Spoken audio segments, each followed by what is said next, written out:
This is the Can Crushers Wrestling Podcast. The following contest is scheduled for one fall. Let's go nuts! It's Jimmy Nuts! Right out of the door! With your hosts, Mark Martinez. Because I'm the Mark, and I'm awesome! The Guru. Today I'm going to break it down for all you simpleton sweat hogs listening out there in Can Crusher Nation. I don't mean to come out here week after week and toot my own horn, but toot. And the English Professor. It is I, the English professor from the County of Kings, speaking the English of the Queen. Hey, this is former WWE superstar Duke the Dumpster Drosy, and you are listening to the Can Crushers Podcast. And welcome back to another Can Crusher Spotlight, not an interview, but a recap of our favorite IWC events that we always go to. Well, we haven't gone to any in 2020, but nonetheless, we'll get to it. Joining me again, so it's important. This is the third week in a row on a Spotlight that you're important, English Professor. I'm important every week. This is the third week in a row the Spotlight's been really important. Oh, that's it. Sure. Right. Why? What are you still in uniform or gi or guy or what's going on? Gee, I just rushed in the door for this. For you. I didn't even change or shower. I was at jiu-jitsu. For IWC, not me, ever. Right, yeah. Because I want to make sure we cover IWC. But not to go off on a tangent, but since you asked. Well, you look. Yeah. Yeah. Oh, well, it was about 10 days ago on Sunday, not this past Sunday, the Sunday before. You and Chad, you guys made fun of me. You laughed at me because I tried to give. Well, yeah, you always make fun of me. Normally, okay. Right. I tried to give Thatcher some advice for his match against Kushida, because he had Kushida in a Kimura from the crossbody, but Kushida sat up into it. When I said you go north-south and hook the head with the knee, right? You guys were like, rah. You laughed at me, you made fun of me. It's what I did tonight, and it worked. Yeah, I went for that Kimura. The guy tried to sit up into me. Boom, wrapped the leg around the head. It's devastating. It's absolutely devastating. So he tapped? Is it what you're telling me? He did. Yeah. Nice. Yeah. I tapped in round 2, if I'm being perfectly honest. He got me in an armbar, and that was that. So then, who took the rubber match? He did. You're going to ask me. There was 2 out of 3. But it's not how it is. Whoever wins the first fall always loses the next 2. Yeah. So I put him over in the next 2. So Fuji came out and threw salt in your eyes? Yeah. Damn it. Tripped me with the cane in the second fall, threw salt in my eyes in the third fall. A lot of funny business at Jiu-Jitsu tonight. There was a lot of funny business at the 3rd annual IWC Pittsburgh Wrestling Classic as well. There was some funny business. The dime piece, we'll get to her, but there was some funny business in her match. Well, and we still don't know. Let's just go right off the top. Right off the top, the regulars came out. The regulators? Yeah. They're regulars in IWC. They are regulars in IWC. Straub's Autumn Smash is what's getting me through the night tonight, by the way. Can you taste it? No. Yet? No. Not even a little bit? Damn, dude, I'm sorry. I know I keep asking you, but... No, it's also an update for everybody. The alcohol hit pretty good today. Rough day at work. I came home and I've had 4 so far, so I'm doing good. So let's get back on this. The regulators and Jock Sampson came out right off the bat, and pretty much after shitting on everybody and making fun of Static on the mic, he tells everybody Pollock's not there. He gets CJ to count. Plummer says, well, I guess. Nobody has seen Pollock. 1, 2, 3, 4, 5, 6, 7, 8, 9, 10. Pollock's counted out. Other things that happened, but let's stop there. Jack Pollock doesn't miss wrestling. He's still nowhere around on social media. Nobody knows what's up with him. I legit texted him and saying, Jack, what's up what's going on? Nothing. Did you hear from him? Nothing. No, that guy worked on a bum leg, right? I mean, a legitimately, yeah. Yeah. There's no quitting that guy, and he doesn't miss a match. So I don't know what happened, but we thought we were going to be hosed out of a world championship match. But we weren't. That's right. Plummer then says, hey, there's supposed to be a match between Palace and Bill Collier against Lawless and Murphy. And if Palace and Big Time would have won, Big Time would have got a couple minutes in the ring with the little guy. They just make it a handicap match in a bigger stipulation. If the good guys win, it becomes a triple threat for the main event, of course, for the IWC Heavyweight Championship.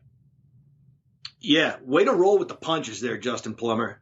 Way to think on your feet, because one half of your main event, damn, I hate to say no-showed, but what else do you call it when you have no explanation, right? Right. You heard it all night. I'm going to fast forward a little bit. You heard it all night. Nick Lendo and Joe Dombrowski were saying the whole time, people were trying to get a hold of Jack, maybe to smooth over something with Plummer and have this match later, maybe come in and say what's going on. Nothing. Nobody could get a hold of Pollock, and, it's Tuesday night recording, and boom, nobody's gotten a hold of Pollock yet. Yeah, so we kick things off then with this handicap match. Yeah, 3 against 2. I love those types of handicap matches. And holy hell, this was hard fought. Little guy, Don, didn't get in the ring much because Collier and Palace were working over Lawless and Murphy. They took control. Little guy thought he could get in the ring, and yep, I'm not going to call him Big Time because after we saw what happened with Palace and Big Time getting the win, he's a little guy again because Collier beat his ass. Yeah, well, he had the pin on Big Time. And I guess there was some funny business. I'm trying to remember if there was outside interference from the other guys. Jock with a pipe. That's right. Yeah. And I thought, oh my God, for the hat trick, Collier's going to lose to this guy again. And we saw a couple of shout outs to The Undertaker during the course of the night. And I would count this as one. Collier just sat right up with the little guy on him, which, as I mentioned, that's where the little guy then puts his knee around Collier's head. If he'd have taken advice from me, had I been able to talk to him before the match. Not that I wanted him to, because Bill Collier is probably my favorite IWC guy. But he just sat up into the guy and was like, please, give me a break. Yeah. And that was pretty much the end of that. Yeah, he dusted him off, threw him right back down. Uno, dos, tres. We got a new main event. Yeah. A lot on the line in this match. A lot on the line. We end up then with, in the main event, both of the winners, Big Time and Andrew Palace, will then take on the champion, Jock Sampson, in the main event, triple threat. And you saw after the match the respect that they had at the back in business was still there, but a lot of animosity flared up real quick as Palace and Big Time were heading back to the ring. And it was stirred up by Mr. Jock Sampson by pushing Collier into Palace. So it came to blows right off the bat. So you're like, oh, damn, this is going to be a hell of a match when we get to it. Yeah. Collier just insisted that Andrew Palace shoved him, which would be uncharacteristic of Palace, right? Right. Wouldn't make sense for him to do that, but he wasn't taking no for an answer Big Time.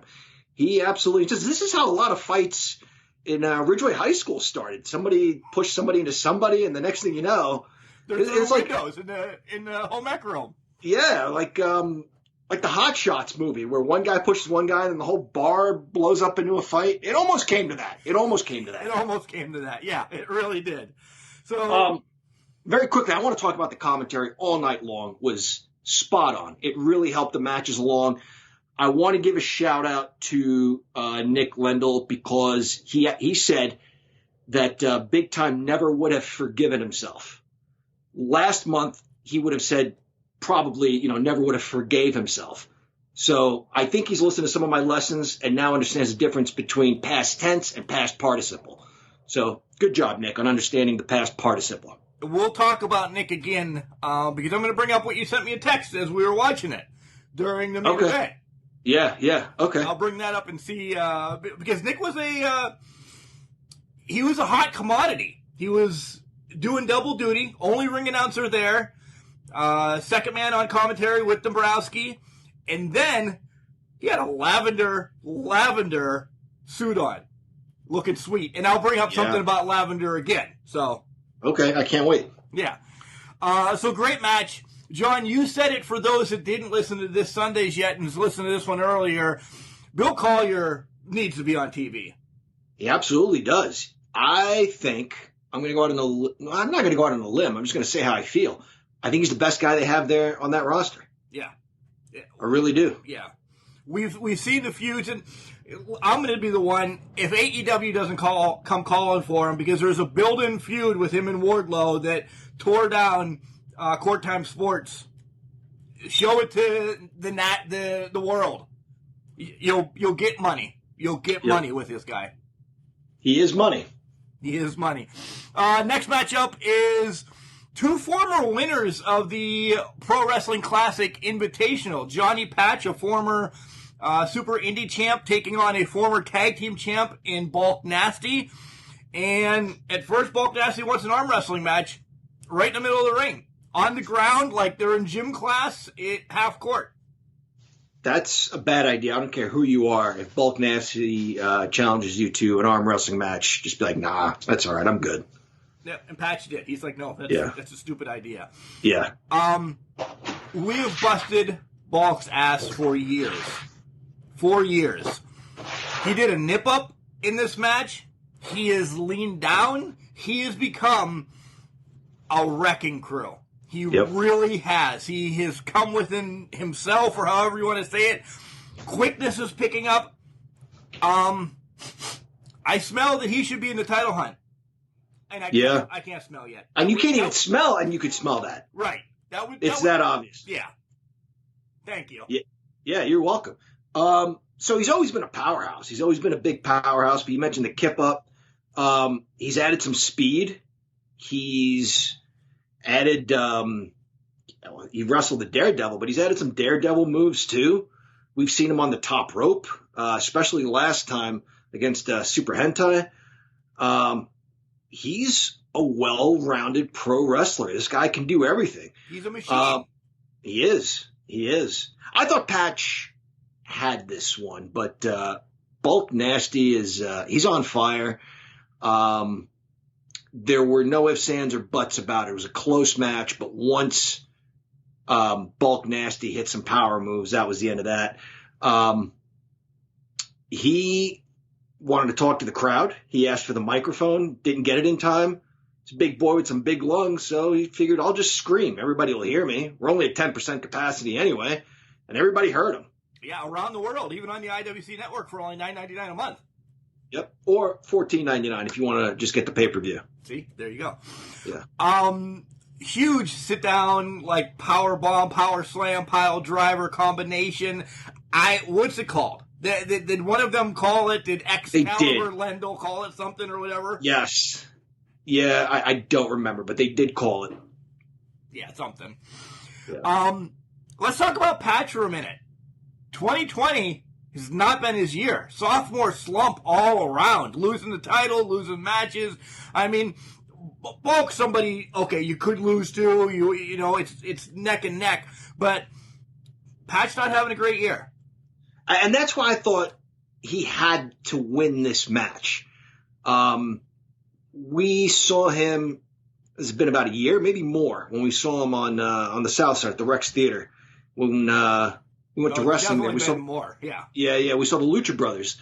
Well, it had to be during his rookie year because we recognized him and we thought he was doing great things then. And he's still doing good things, but guy is desperate for a win. You have to win your matches. It's a pass-fail profession, right? Especially in IWC with the competition being what it is.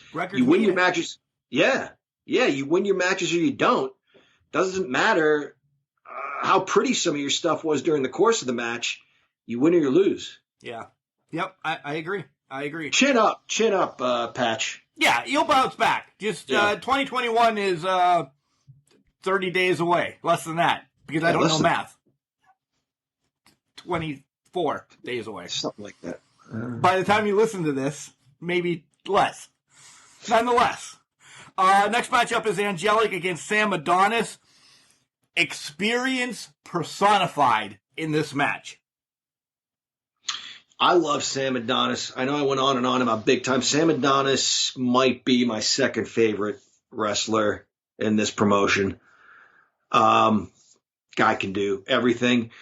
In terms of Angelic, the gory part was maybe a little more subdued, even though the commentary team really wanted to push that. And we heard Nick slip up a couple of times, maybe once or twice, and say gory and then correct himself and say Angelic. But it seems like he's trying. He's really trying to press this demon down and be more, angelic. I want Glory back. I'm done with Angelic. I want biting. I want the plague mask. I want to see Freddy Krueger back on his shoulder. I want to see some blood in the air. I want Glory back. I do too. I miss that sort of wrestling, and I think we'll get it. Do you remember Goldust was Dustin Rhodes again, and he was done with Goldust, and we were never going to see him again? Goldust came back. Yeah. So Glory will be back. With Tourette's. Oh, God, don't remind me of that. Well, I just don't go down that road, Justin Plummer, please. Yeah, don't. A great match, though. A great match all around. I can't say my favorite because I love this card. I'm going to spoil my thing. I love this card. There's so many great matches, and earlier this week, Plummer's starting to get his awards ready, and he said that the next match, but we'll see on this one, might be a Match of the Year candidate. I think there's a couple Match of the Year candidates in the last few shows. I agree. This was my favorite match up to this point in the night. I keep saying Sam Adonis can do anything. He can, and he can do it with anybody. He can wrestle anybody. And if I were booking, because he's a big guy, and he's fought some smaller guys, I'd like to see him fight? The champion? Or Pillman Jr.? I would like to eventually see him go head-to-head with Bulk Nasty. Oh, wow. They both kind of been on a hot streak, and Bulk Nasty's saying anybody, anytime, I'll wreck the whole locker room. I don't care who it is. Sam Adonis has quite a few years of experience under his belt. I'd like to see them lock horns at some point. Well, Lendl and Joe both think that the win here over Angelic gives Sam Adonis a future title shot for the Super Indie Championship against Brian Pillman Jr. So how about the move, though, John, to end it? A jump over DDT. I've never seen what the hell Sam Adonis did to end this match.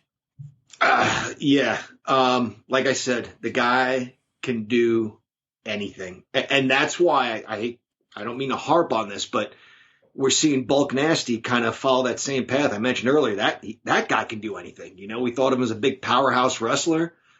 He's added some speed, some agility, some high-flying moves. Right. Book it, man. Let's see him against Pillman Jr. Yes, he deserves a title shot.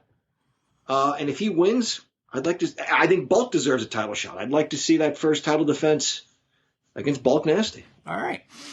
John, the next match is a Match of the Year candidate. It's a ladder match between the champions of Money Shot and the main event. No shtick this time. Because the match doesn't get down and dirty, and it's locked and loaded. So none of that. Right. But holy moly. I'm going to shout out to Lendl and Joe again. Apparently this is going to be the Lendl and Joe show, not a spotlight. They said that they don't know that Dime Piece can do anything in this match. She's pretty much a non-factor in this match. Lendl, the Dime Piece is never a non-factor. Did you see what she was wearing? That in one itself has Gannon Jones Jr. and Duke Davis going, how you doing? Yeah. Well, I don't know. We found out during the course of the match, is it Gannon is married and has a family? Yeah. And we found that out because the Dime Piece was not a non-factor. She was very much a factor. The main event was trying to bring a ladder into the ring.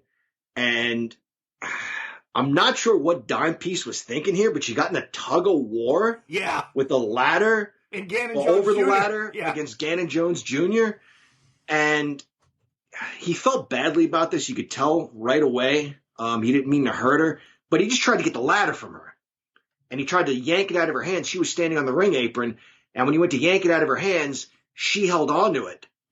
And she got clotheslined into the top rope and then did like a free fall from the apron onto the floor. He felt terrible. I did not. I mean... What? She wants to get involved. And this is not a comment to say, like, I'm not being like Bobby Heenan here and saying women have no place in professional wrestling. But she wants to get in there with the big boys. There's a chance she might get hurt. This is where the big boys come to play. It is. And I feel more like Roddy Piper in this sense with Sensational Sherry when she would like smack the Ultimate Warrior, poke him in the eyes, and Piper's like, I'd be hitting her back, punch her in the face. And Vince McMahon would say, no, you're not a gentleman. The Ultimate Warrior is more of a gentleman than you are. Gannon, dude, this is for the tag team championship, man. You can't. Here I am giving everybody advice. Maybe I ought to be a manager or something. I don't know, but maybe you need to forget it. She's on the floor. Move on, man. Climb that ladder and win the belts. Send her a card after you win the championship. Right? Maybe $10 because you just made her get out of the way. I agree. I have beef again with Joe and Nick during this match. One more time. They talk about these title runs, sexual harassment, the Gambinos, this person, that person. Nobody mentions the Frat. Nobody mentions the longest reigning tag team champions. Most reigns. Yeah, most. At least tied. Yeah, at least tied. Longest reigning, longest accumulative. Come on. Yeah. The best ever tag team in IWC. And you guys don't mention them when you're talking about two of the best tag teams right now. You can mention sexual harassment and the Gambinos. Yes, both great teams. But the next name out of your freaking mouth better be the Frat. What do you suppose is the deal with that? Why do they ignore that portion of their history, do you suppose? I don't know. I honestly don't. I don't either. Yeah, I wonder. Maybe that...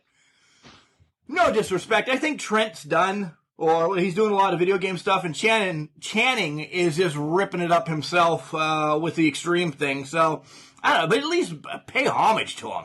Yeah. Maybe Palmer's still afraid of him. He just doesn't want to pay him. Maybe. I don't know. Who knows? This match, man, Nystrom. If Bill Collier is getting the call up, and it's no disrespect to the locker room, guys. You know that John and I will sit back from Can Crushers here for a second. We love you. We love everything about IWC. We do this shtick. Nystrom, so young, but so freaking talented. Big man. He is a pure fundamental. He's got energy as soon as he comes through that curtain. They both do as a tag team. And they've got, I don't want to say different levels of energy. I think they match each other well. They just manifest it differently. I think the Man Dime is a little bit more subdued and has kind of a quiet strut. And I think Nystrom's a little more in your face, kind of bouncing around a little bit. Maybe a little higher energy in that regard. I really like these guys a lot. And I agree. This is another team. I would love to see them, man, just like the old days, move through the ranks together, as a team. Like you think about like the Road Warriors, they were kind of discovered. I don't remember who it was that said, you mean to tell me there's two of these guys? When Paul Ellering said, there's Hawk and there's Animal, and the promoter said, you mean there's two of these guys? We never saw them apart. I shouldn't say never, but we seldomly saw them apart after that.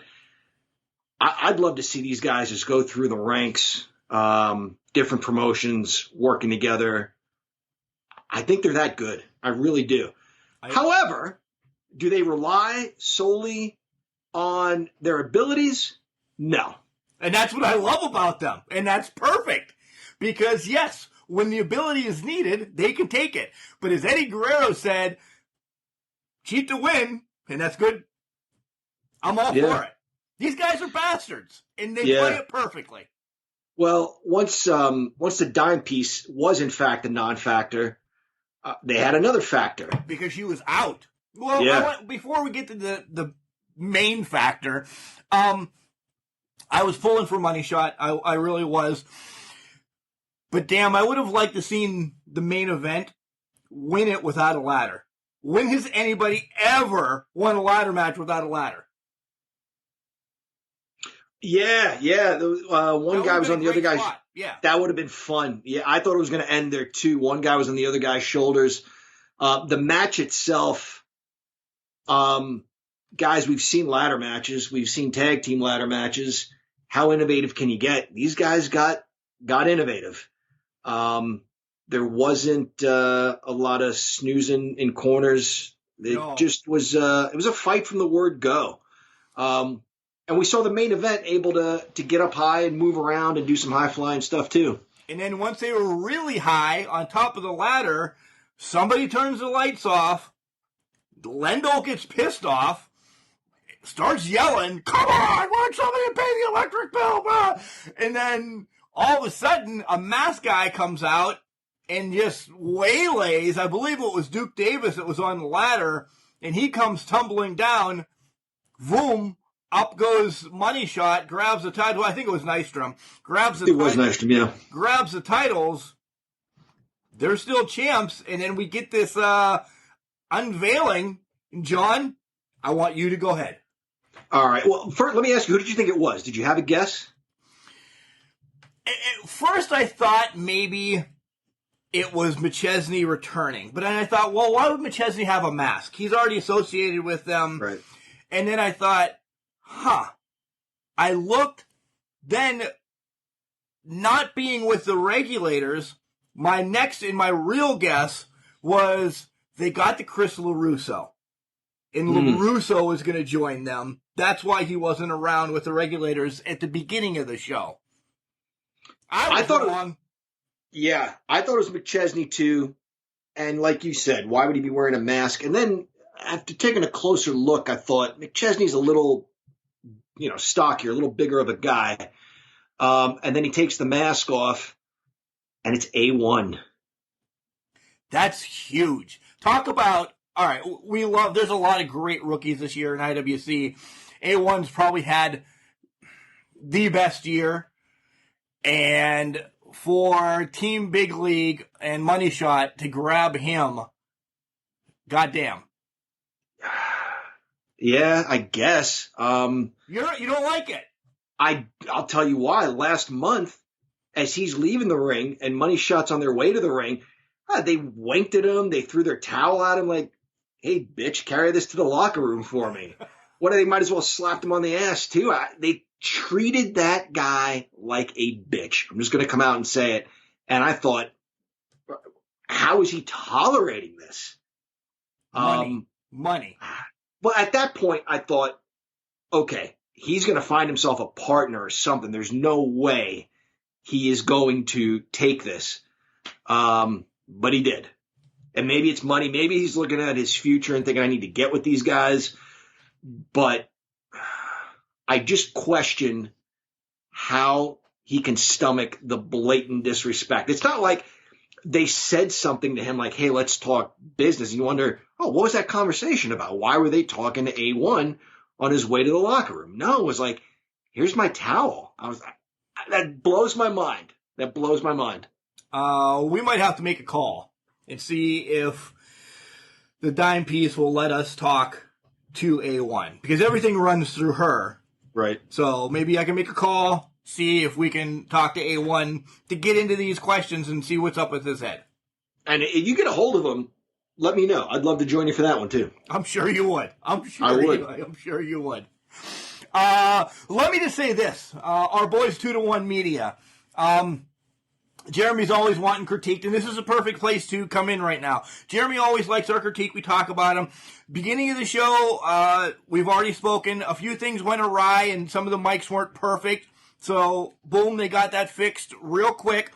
But that's not what I'm going to say. guys, if you need anything, first of all, media-wise or anything, they have a drone that they can take pictures, they fly around video, they do weddings, wrestling, everything the media needed. Get in contact with 2-to-1 Media. They'll take care of all your media needs. My big thing that I'm going to say, great job this time, Jeremy. I loved the promos and the recaps and stuff after every match, kind of to set up the next thing to say, here's what we did last month. And they showed, some videos of baseball, or here's back in business. They just kind of promoted within themselves, and they showed like a highlight reel of it. I thought those were put together great. The nerd in me marked out watching those. Even though I watched them before, I'm like, man, that was good shit. Absolutely. I'll second all of that. That was it. That was it. Yeah, you said it all. There were a couple of hiccups at the beginning, and there were a couple of times my feed glitched. And I know we were texting, and you said the same thing. That could have just been our internet connection. I don't know, but or theirs. I don't know. Right. You know more about that than I do. I do. Next matchup is the Pittsburgh Pro Wrestling Classic Invitational. The first 2 years, it was a battle royal, John. And Johnny Patch won the first one. The Bulk Nasty won the second one with help from Xander. This is a little bit of a different twist. And it mentioned that it was because COVID reasons, and there was about, so a battle royal has sometimes in IWC 15 to 20 people in it, right? Absolutely. This ended up having 8. You couldn't squeeze that many more. I would have liked to see a battle royal than a scramble. But it tells a good story with who won. And John, we were talking, we made our predictions for everything, and we both picked this guy. And I'm happy. I'm happy this guy will win because it just leads into more storylines with him. But in the match, let's go who's in the match real quick. Jamie Jamison, Marshall Gambino, Stevie LaBelle, Jace Carr, Spencer Slade, Alexander Apollo, Cole Carter, and then Jamie Jamison says, hey, my boy's still here, and anywhere I go, he comes too, so Hooven gets thrown into the match as well. So Country Hammer, he's booking stuff now too. Yep. All right. Yeah, I love it. I have no problem now. He's a veteran. Yeah, I have no problem with that. Joe said it best. This is just going to get out of hand. And it did. To cover this match, I'm going to tell you, go watch it on the IWC Network for $9.99. Because you can't cover it. There was just so much shit going on. And I don't mean shit bad. So much business going on everywhere and anywhere that even 2-to-1 Media couldn't catch everything that was going on. There was action from bell to bell. Inside and out. So. Yep. You know how I feel about these sorts of matches, right? We discussed it. You want to know what I thought of this one? You loved it. I did. For the reasons you said. It was bell-to-bell action.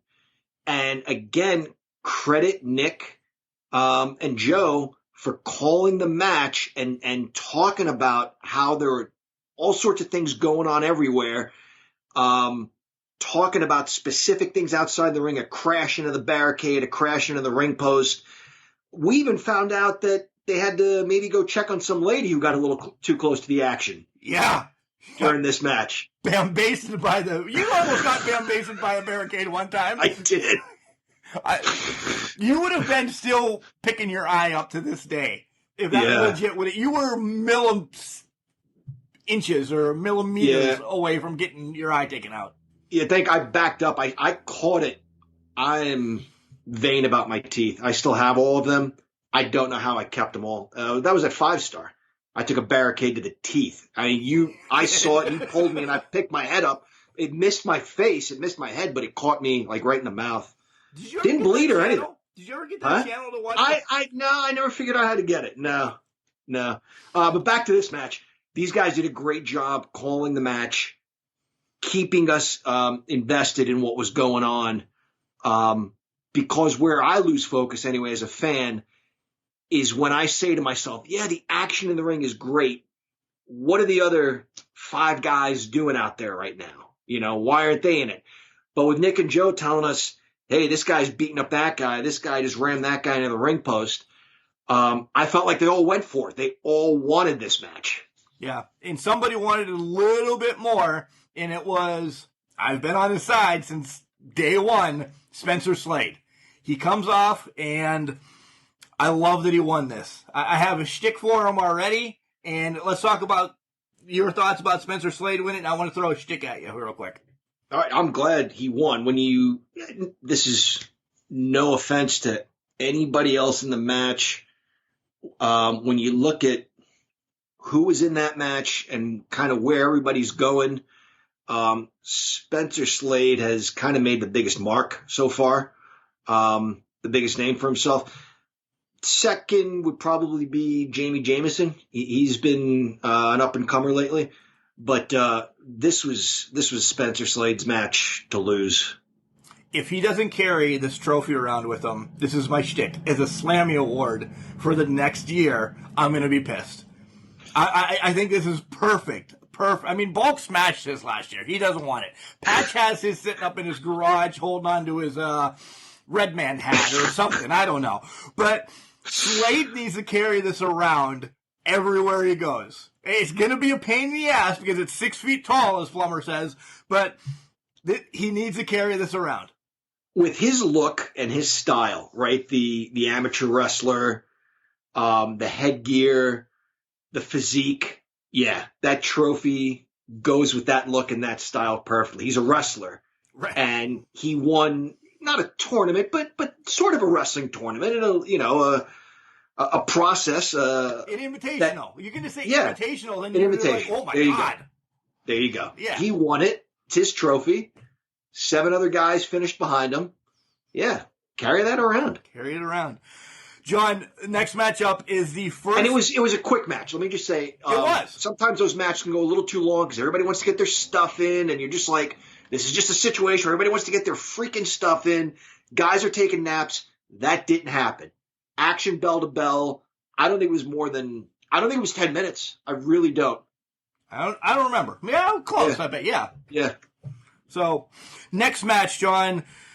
First ever casket match in IWC. And I was like, holy moly. I swore there was one before or something like that. It was a stretcher match that I actually looked into that I was thinking of. But RC Dupree against the Lebanon Dawn. And then things change. Right. So we thought. What was his reasoning? Well, what he did was he had his bodyguard, I guess that guy is, Tito Ork. Yep. Yeah, he had him take his place. Well, he said on the mic that apparently RC changed the stipulation like kind of last minute. Right. And this was another, I mentioned in the opener with Big Time kind of sitting up. This was another situation where it was kind of a nod to The Undertaker. A, that it was a casket match. And B, we'll get to this point when the champ was in the casket and was fighting to get free. He kind of did a sit-up like The Undertaker would, which was cool. But yeah, Tito Ork takes the Lebanon Don's place in this match, and that's not the guy RC Dupree prepared for or trained for. This is a completely different animal. It was a quick match for RC. RC got to hit him with a painting and then the easel, and RC didn't do much after that. No disrespect to RC. He didn't do much. But, of course, I have to call out Nick again. Once again, he says casket match changed people's life. I agree. He mentioned Kamala, okay. Yokozuna, okay. Why do you bring up King Mabel, John? It changed him, too. He's not wrong. It did. I agree, but you could have stopped at Yokozuna. Yeah. That was funny. Kamala was the Ugandan headhunter or whatever. Yeah. And after his casket match, he started going bowling with Slick. Yes. Good stuff. Yeah, love it. RC Dupree did have a little bit of offense. It looked like it was going to be a quick match. He was stuffed in the casket. Ork went to close it, and he got like his toes in there to keep it from being closed. Then he sat up, fought his way out. Smashed a painting over his head, and Ork no-sold that, which I can't imagine a painting would hurt. That canvas has to be stretched pretty tightly, but still, a guy like that's not going to sell a painting over that. But the easel, holy cow, you smash an easel over somebody's head. That slowed him down. But still, yeah, just too big, too powerful. RC ended up in the casket, and he's now the former champion. And Tito is your new high-stakes champion, but... He's also your former champion. He's also your former champion because Lebanon Dawn gets in the ring, and he's like, all right, I got this briefcase stuffed with money, and believably it's $100,000. And he's like, I want that title. Or, okay. There wasn't even a thought. Yeah. Okay, take some money. Now we have a new high-stakes champion. You know, I have a few things to say about this. You like to look at precedents in professional wrestling to determine the present, the future, you know. And here's what I mean by that. We've seen guys replace guys in title matches. Brutus Beefcake was hurt, so the Ultimate Warrior took his spot at SummerSlam 88. Rude was the United States champion, but got a world title match against Sting, so he asked Vader to defend his title for him, his United States title against Nikita Koloff.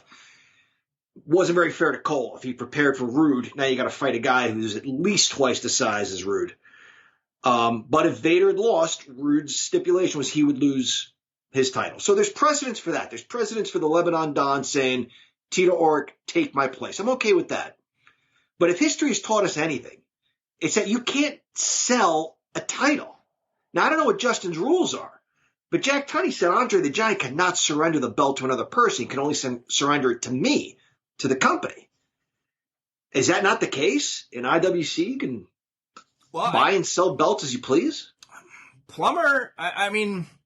Lendl announced it. Again, we're throwing Lendl under the bus, the poor guy who's only doing his job. He announced it because I don't know if he looked back to get the thumbs up from Plummer or something, but show's got to go on. Other guys needs to still be standing there today. So he just, all right, get him out of the ring. We'll deal with it afterwards. I guess in 2021, we're going to have to see what Plummer's ruling is. Yeah, it did take a while, actually, for Jack Tunney to rule on that. It wasn't the same night. Little known fact, $1 Million Man actually defended that title a time or two before it got taken away from him, before Jack Tunney could view the footage and make a decision. So maybe that's what Justin's doing. Maybe he's going to take a look at exactly what went down and then make a decision. My other question here is $100,000 for the high stakes championship. Right? What would the Lebanon Dawn be willing to pay for the Super Indy title? I would have to think $250. Yeah. And then the heavyweight title, I was going to say the heavyweight, you'd have to multiply that by 2, so maybe 500. I mean, it's just got to go up in big chunks, right? Yeah. You don't like the high stakes championship? I do. No, that's absolutely fine. I just $100,000 for that. The thing is, he's got wastable money. Yeah. I bet you Oric would have gone for 50. Oh, yeah. I don't know how good of a negotiator Lebanon Dawn is. I think you got to start, low, depending if you're selling or buying, and then kind of meet in the middle. He was just like, no, 100,000. He's like, yeah, okay. But like you say, he's got money to burn, I guess. Yeah, well, do you think it's oil, coffee? What do you think he's got? Probably oil money. Yeah, is my bet. Yeah. Okay. Yeah. Next matchup is the Women's Championship match. It is the defending champion Katie Arquette taking on one of the hottest rookies out there, Ella Shea, with Chase Gold. Ella tries a cheap move to start the match. I didn't like it. I love Ella. I'm a tea-sipping bitch. I don't like the jump from behind thing. Ella, you're better than that. You are better than that. She's sneaky. Yeah, she's a tea-sipping bitch. Yeah. She's win at all costs. I don't know why you're surprised by this. A jump before the bell, before they're even in the ring. I don't know why this shocked you. Even during the course of the match, we see Chase Gold getting involved. And we see... We'll touch on something at the end. Yeah, well, we see the exact opposite of Gannon Jones Jr., where he bumped into a woman and kind of had a mental meltdown where he had a tough time continuing with the match. Here we have someone going out of his way to put his hands on a woman. I mean, anytime Katie Arquette was in the ropes, he was choking her or hitting her or gouging her eyes or whatever. Ella really worked over that arm. She was like Ella Anderson. Just continuing on that arm, beating down the arm. I loved her strategy. Besides the jumping, I really did. But besides the jumping, just working over that arm, because that's one of Katie's strong points. Katie's been around, though. She weathered the storm, came back like the champion that she is. Yeah.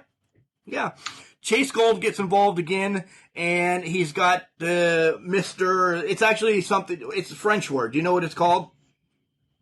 Perfume? Well, no, I know it's perfume, you idiot. Yeah. I'm saying, like, they actually, Dombrowski, I think, called it a canister, a good word for canister. I don't know. I don't know. Is your wife around? Ask her. Mine no, she's sleeping, not. so. So Chase Gold gets involved. The perfume's in the ring, and, oh my God, all of a sudden, Ella's squirting Katie in the eye, and CJ's holding Katie's eyes open. He saw it. I mean, like, throw everybody out of the ring. I couldn't believe that. I can't believe he not only allowed that, he made the count. And this is where Nick lost his shit, and I don't blame him. Right. That's what I was going to. He lost his shit in this match. Yeah, call the disqualification. I can't believe you witness one wrestler spray the other wrestler in the eyes with perfume, and then they go for a pin. You're like, oh, yeah, there's a pin. Let me count. Right. I don't know. Referees have lost their licenses for less, and I don't want to suggest that maybe that ought to be the case here, but I think they need to take a look at CJ's body of work, and maybe he needs a refresher course, is all I'm saying. Who would you send him to go see? You got to send him to somebody. Aubrey Edwards. They kind of have a working relationship with AEW, right? Mandime's been there, Britt's there, Wardlow's there. Go see Aubrey. I thought you meant like within the company. Oh no, he's got to go higher up. He's got to go make his dues again. That super skinny ref is no nonsense. The tall guy, Bobby Williams. Yeah, he'll call a DQ. He doesn't mess around. Yeah. CJ's a fan favorite though. Yeah. Thankfully, I thought that was it. I thought she was going to win the belt. I couldn't believe excited. I would have rioted in my own house. I really would have. Nonetheless, Katie does get a roll up, only using one arm because the other one's, beat up. 1, 2, 3 surprises Ella. She holds on to the title. Yep. We didn't see the Russian leg sweep out of Ella this time. That's been one of her go-to moves. She chose the arm this time. It was a good strategy. We saw booty full, and then the booty drinking the tea, as I'm showing you right now, like everybody can show me, on the ropes. Yeah, that's good stuff. But I think Katie Arquette got her back and backed her ass up too. Oh yeah, she did. Yeah. It became an ass fight. It did. All right, we'll leave it at that. Katie, where's she? I mean, she's ridden everybody out of IWC. Somebody's got to be left now. Has she maybe defended against Aminata if she comes back? I was just going to say, yeah. I don't know. Again, 2021, we'll find out. Yeah.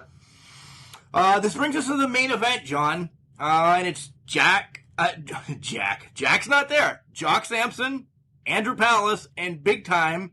Regulators are thrown out. They can't be in the ring or at ringside. Why would they be in the ring, Mark? You're an idiot.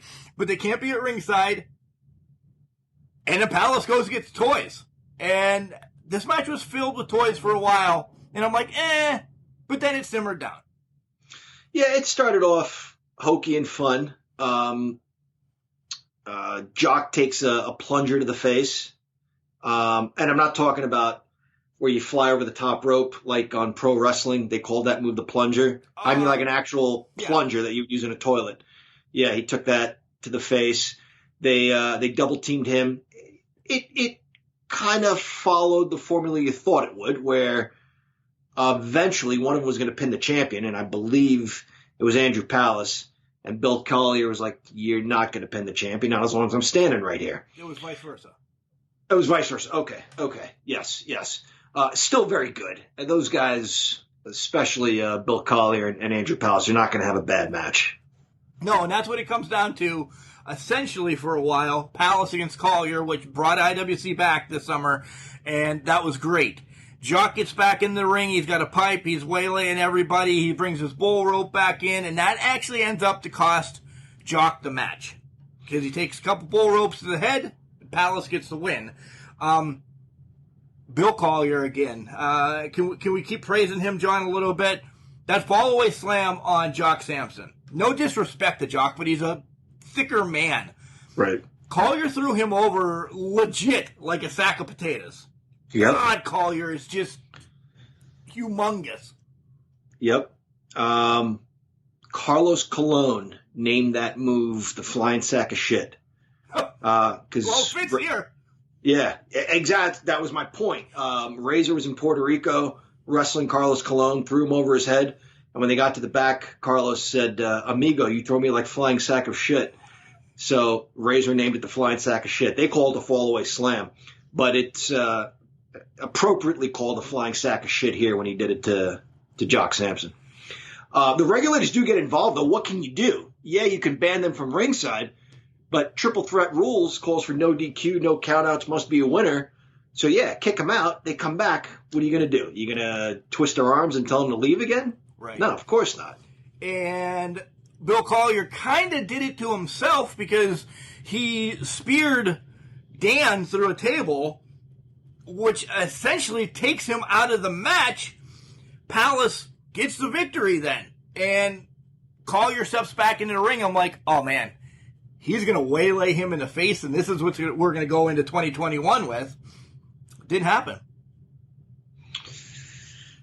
Should it have? I have my... It. Yeah, same here. Yeah, same here. I think that would have been a great cliffhanger to finish out the year and tease January 2021. However, there is still a bit of a cliffhanger because we don't know where Jack Pollock is, why he missed this show. And there was some heat between himself and Andrew Palace there, where, you know, Palace was saying, I haven't had a title shot in so long. And, you know, we talked about this last month. Jack Pollock read from a piece of paper, kind of a vanilla promo, and then he tore it up and threw it away and just lay into him. How can you complain about title shots when you've had more title shots than anybody? And yet look who ends up with the belt. Andrew Palace. So how does this sit with Jack Pollock is what I want to know. Well, we have to find out where Jack is at. Again, inconspicuous by his absence, Chris LaRusso of the regulators as well. Good point. He has something to do with it. You just don't know. Downfall, John, we'll grade this in a second. Downfall is, let's not pull punches. Everything going on in COVID and everything, guys, just get on the news. You know what's going to happen here in the next couple of weeks. IWC is going to pause. I don't believe there's going to be an event in January. I don't think you see IWC maybe until everything's lifted again. Yeah. I'd like to hope in March, but let's hope we don't have to wait until April or May when they're outside again, because that's going to suck. That's really going to suck. But I don't know. It's going to suck to wait that long. Take it from me. Being outside was a lot of fun. We had a good time. Right. No, that's what I mean. It's going to suck to wait that long. Yeah, I agree. Right. It just means we have to go back and watch some old stuff on IWC and do some spotlights of old stuff. Right. Correct. Get some more interviews. So anybody on the IWC roster, this is a call to you. Spotlights, they're open. Give us a call. Everybody knows how to get a hold of Can Crushers on Facebook, Instagram, or Twitter. It's at CanCrusher69. Or, guys, you can send us an email. Set it up. CanCrusher69@gmail.com. Give us your stick. Come on and tell me why you want to be the high-stakes champion. You're going to beat Lebanon Don's ass. That's my plea. And, guys, again, anytime you want to watch an IWC event, IWCnetwork.com. You join the monthly thing for $9.99. There's about, 13 years worth of stuff on there that you can watch. Or if you just want to buy the monthly one, what's $15, right? Yep. All right, John. What's your and the promotion? Very quickly, the promotion has done such a good job of giving you that territory feel. For sure. Mark, you know, I've kind of been on a Dallas kick of late, and the Cowboys? No. They were predicted to go to the Super Bowl by some of the talking heads, and they're like they may be the worst team in the NFC. Anyway, no, I'm talking about WCCW. Oh, yeah. You know, we have listeners from Dallas. When I found out that they had a show on satellite that you could see in New York, I still haven't forgiven my parents for not getting satellite when I was a little kid so we could watch it. Not that they knew, but you know, I retroactively am angry at them for that. They should have that, yeah. They should have. Yeah, they absolutely should have. But I bring that up because there is something about IWC that kind of gives me that same feeling. You know, it's in the same place, and it's familiar faces as far as the fans and the wrestlers go, and you just get your money's worth every single time. Even if it's not a great card, you get your money's worth. It's just good pro wrestling the way you remember it, still updated so that it's relevant today. Trim out all the nonsense and the fat, and you're left with just good bare bones pro wrestling. So on that note, we don't give out 6s willy-nilly. I gave the last card a 6. We both did. I'm going to say 5.5. I was right there with you. Why do you knock a half off? I'm going to be the dick. I'll tell you why. But go ahead. Why do you give it a 5.5? You know, I said the commentary was very good, and it was. It was superb. It helped the matches along. Wrestlers don't have any control over this, but some of the glitchiness. Exactly. That's my nerd part. Yeah, and quite frankly, the matches on the last card were just bananas. They were incredible. Right. The matches for the Pittsburgh Pro Wrestling Classic were very, very good. Very good. But they're not all going to be match of the year candidates. They can't be. It's just by definition they can't be. Right. They can't all be the best. So that's it. Yep. Nothing anybody did wrong, but still 5.5 out of 6. Yep, I agree 100%. 100%. John, we're going to wrap this up, but we have to talk about one more thing. There's no ad in this show, so we kind of have to make up our own ad. Do you know what I'm talking about? I don't think I do. Our sponsorship. Oh, I thought that's where you were going, but okay, yeah, collar and elbow. Right. Did you get your Christmas list out there? I did. I absolutely did. I can't wait. I have told my wife in no uncertain terms what I want for Christmas. How many did you put on your? I have 4 on my list. Oh wow! I only have 2. I love T-shirts. I wouldn't mind another T-shirt, but I want something warmer too. You need a hoodie. You need the hoodie. I've asked for a hoodie. Yeah. I also have 4 items. I'll say it that way. I also have the beanie on as well. I'm looking for a nice new beanie, and the gray collar and elbow hoodie beanie is pretty sweet. It looks thick, so we'll see. But we also have a promo code. We do. Kelly and Cheryl will probably use this promo code when they buy our Christmas presents. It is Can Crushers, capital C in Can, capital C in Crushers. Make sure it's all one word. You use that promo code, you save 10% off of your order. Yeah, and essentially it ends up being shipping. More or less. Yes, it does. Yeah. So free shipping is always great.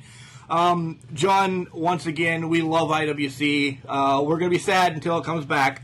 But thank you for joining me on Can Crushers, doing the Spotlight again. And I'm sure we'll hear on you Spotlight in the near future if I can get a hold of some people.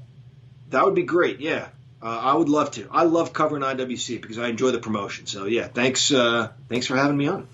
All right, John, just remember, just because you're trash doesn't mean you can't do great things. It's called a garbage can, not a garbage cannot.